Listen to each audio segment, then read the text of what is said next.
அரசியலில் அண்ணாமலை ஒரு பூஜ்யம் என்றும் அவர் இருக்கும் வரை தமிழகத்தில் பாஜக கூட்டணி வெற்றி பெறாது என்றும் முன்னாள் எம்எல்ஏ எஸ்.வி. சேகர் தெரிவித்தார். இது தொடர்பாக நகைச்சுவை நடிகரும் முன்னாள் எம்எல்ஏவுமான எஸ்.வி. சேகர் அளித்த பேட்டியில் கூறியிருப்பதாவது: மயிலாப்பூர் தொகுதி எம்எல்ஏவாக நான் இருந்தபொழுது 300 கோடி ரூபாய் மதிப்பீட்டில் பணிகள் நடைபெற்றது. அதில் ₹1 கூட கமிஷன் பெறாமல் இருந்த நேர்மையான அரசியல்வாதி நான்தான். அதே காலகட்டத்தில் சுடுகாட்டில் வேலை செய்யும் வெட்டியான்களை அப்போதைய முதல்வர் கருணாநிதியிடம் சட்டமன்றத்தில் எடுத்துரைத்து அரசு ஊழியராக்கியுள்ளேன். தற்பொழுது வரை 600 அனாதை பிணங்களை அடக்கம் செய்துள்ளேன். அதிமுகவில் தலைமை மாறலாம், ஆனால் கொள்கை மாறக்கூடாது.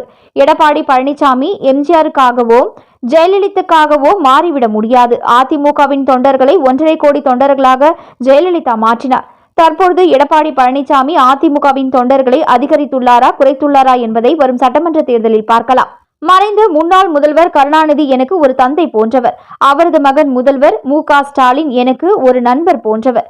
ரஜினிகாந்த் அரசியல் கட்சி ஆரம்பிப்பதாக அறிவித்துவிட்டு பின்னர் அரசியல் வேண்டாம் என்று அறிவித்த காலகட்டத்தில் ஒன்று நீங்கள் ராஜாவாக இருங்கள், இல்லை என்றால் கிங் மேக்கராக இருங்கள் என்று தெரிவித்திருந்தேன். தமிழக பாஜகவை நயினார் நாகேந்திரன் முறையாக கையாளவில்லை என்று அண்ணாமலையையும் அவரது அன்ன கைகளுக்கும் தான் கூறுகின்றார். நயினார் நாகேந்திரன் எம்எல்ஏவாகவும் அமைச்சராகவும் இருந்துள்ளார். அவருக்கு அரசியல் அனுபவம் அதிகம். அண்ணாமலை தன்னை பற்றி பெருமையாக நினைத்துக் கொள்ளக்கூடிய மனோபாவம் கொண்டவர்.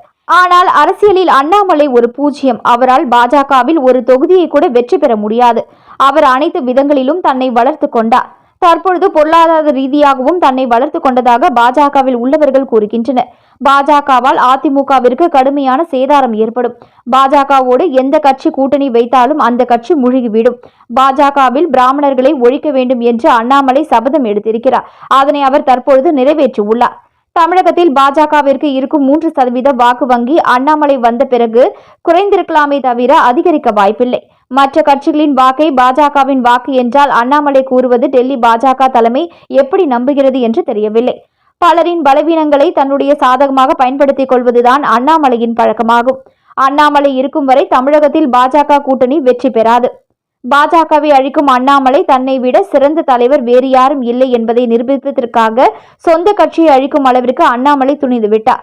அண்ணாமலை இருக்கும் வரை நான் கூட்டணிக்கு வரமாட்டேன் என்று எடப்பாடி பழனிசாமி கூறியதை அடுத்துதான் நயினார் நாகேந்திரன் மாநில தலைவராக தேர்வு செய்யப்பட்டார் என்று தெரிவித்தார். மேலும் இதுபோன்ற முக்கிய செய்திகளை உடனுக்குடன் நீங்க தெரிஞ்சுக்கணும்னா நியூஸ் இன்ஃபோ தமிழ் சேனலை சப்ஸ்கிரைப் பண்ணிக்கோங்க. உடனுக்குடன் அப்டேட்ஸ்க்கு பக்கத்தில் இருக்கக்கூடிய பெல் பட்டனையும் கிளிக் பண்ணிக்கோங்க.